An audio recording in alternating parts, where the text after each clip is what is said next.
Dashuria shpesh është më e ndërlikuar se sa duket. Ajo nuk është thjesht një ndjenjë e qetë, por një rrjet emocionesh që ngatërohet me frikën, pasigurinë dhe konfliktet e tjera. Benita e di këtë më mirë se kushdo tjetër. Ajo që ndjen për Claudin nuk është thjesht tërheqje, por një ndjenjë e thellë, e përzier me respekt, admirim dhe frikë nga humbja. Ndërsa flet me Albën, Benita nuk përpiqet të fshehë asgjë. Ajo e thot hapur se e do Claudin dhe se e ndjen shumë praninë e tij.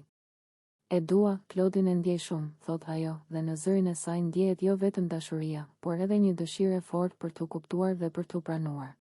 Ajo e shet te Claudi inteligjencën, mirësinë dhe dëmshurinë, tipare që e bëjnë atë të ndjehet e sigurt, por njëkohësisht e ndjeshme. Megjithatë, pas kësaj ndjenje të fortë fshihet edhe një frikë. Frikë se dashuria e saj mund të bëjë që Claudi të humbas mundësi jashtë, se marrëdhënia e tyre mund të bëhet pengesë dhe jo mbështetje. Kjo është një tension i brendshëm që shumë herë ngatërohet me dashurinë vet. Benita nuk e do vetëm Claudin, por dëshiron që ai të ketë sukses, të jetë i lirë dhe të mos ndihet i kufizuar nga ndjenjat e saj. Kjo frikë e bën dashurinë më komplekse, sepse çdo lëvizje e Claudit bëhet një provë emocionale për Benitën. Por ndjenjat e saj nuk janë të izoluar. Xhelozia që ndjen për Elionën shton një shtresë tjetër tensioni. Benita e di që Claudi ka pasur një lidhje me Elionën dhe ndonjëherë kjo i bën mendjen të çmendet, të pyes se a është e mjaftueshme dashuria e saj, apo nëse e shkuara e Claudit mund të krijojë pengesa.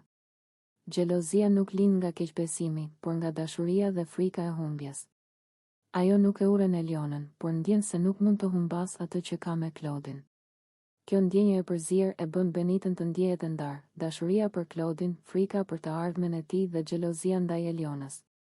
Kur i shpreh këto gjëra Albës, nuk është thjesht një shprehje sentimentale. Është një moment reflektimi, një mënyrë për t'u përballur me emocionet e saj dhe për të kërkuar mbështetje ose të paktën kuptim.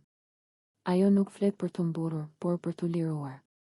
E dashuroj Claudin, e ndjej shumë, është i zgjuar, i dashur, por kam frikë se i prish punë jashtë dhe e humb, thot Benita, dhe këto fjalë thjesht nuk janë një rrëfim i zakonshëm.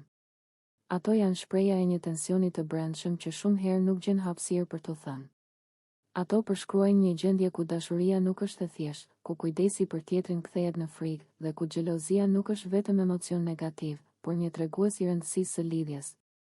Për Albën, dëgjimi i këtij rrëfimi është një moment reflektimi mbi marrëdhëniet e saj me të tjerët dhe mbi mënyrën se si ndjenja e dikujt tjetër mund të ndikojë në jetën emocionale të të gjithëve rreth saj.